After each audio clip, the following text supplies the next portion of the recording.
Bismillahirrahmanirrahim. Ada sebuah hadis menyebutkan namul sha'im ibadah. Tidurnya orang yang berpuasa ialah ibadah. Bagaimana makna daripada hadis tersebut? Walaupun ini hadis dhaif, tapi kita menanggung al-i'malul kalam aula min ihmalih, mengadopsi sebuah kalam, sebuah kalimat lebih bagus daripada mengabaikannya. Maka hadis yang seperti ini bagaimana kita memahaminya? Namul sha'im ibadah, tidurnya orang yang berpuasa ibadah ialah tidurnya orang yang tertidur dalam ibadah. Dia sedang ibadah kepada Allah, sedang itikaf di masjid, tertidur, maka itu akan dinilaikan ibadah oleh Allah selama Ramadan.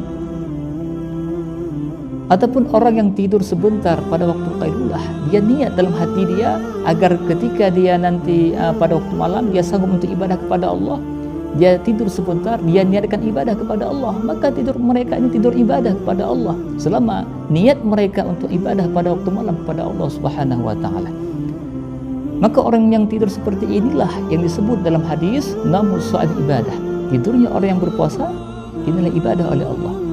Kita kaji dalam ilmu nahwu, kata-kata al-sha'im di situ disebutkan alif lam menunjukkan bahwa dikhususkan makna sha'im yang bagaimanakah yang disebut ibadah tidurnya.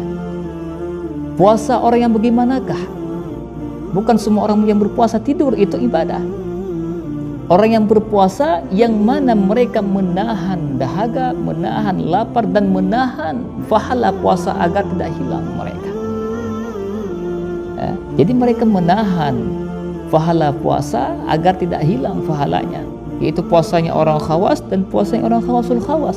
Maka tidur mereka yang tidur mereka lah tidur orang yang berpuasa khawas, orang yang berpuasa khawasul khawas lah yang disebut dalam hadis namul sha'im ibadah, yaitu tidurnya orang yang berpuasa ialah ibadah. Jadi bukan semata-mata kita mentang-mentang puasa tidur kita ba'da subuh sampai ba'da zuhur, bangun salat zuhur tidur lagi, ini tidak lagi dihitung ibadah oleh Allah. Karena kenapa? Karena anjuran di dalam bulan Ramadan ialah memperbanyakkan ibadah kepada Allah. Jadi ketika dia istirahat sebentar, niatnya agar malam bisa diibadah kepada Allah Subhanahu wa taala, maka tidur mereka lah tidur yang dikategorikan ibadah oleh Allah Subhanahu wa taala. Maka kita jangan sampai menganggap hadis ini hadis palsu. Kenapa demikian? Karena banyak tertulis di dalam kitab-kitab seperti dalam kitab Tanqihul Qaul, seakan-akan menganggap ulama-ulama terdahulu tidak lebih pintar daripada kita, menganggap ulama-ulama terdahulu tidak lebih alim daripada kita, menganggap ulama-ulama terdahulu telah mengadopsi sebuah hadis palsu, kemudian mereka letakkan di dalam kitab mereka, mereka tulis di dalam kitab mereka, menganggap mereka tidak alim daripada kita. Ini salah, jangan.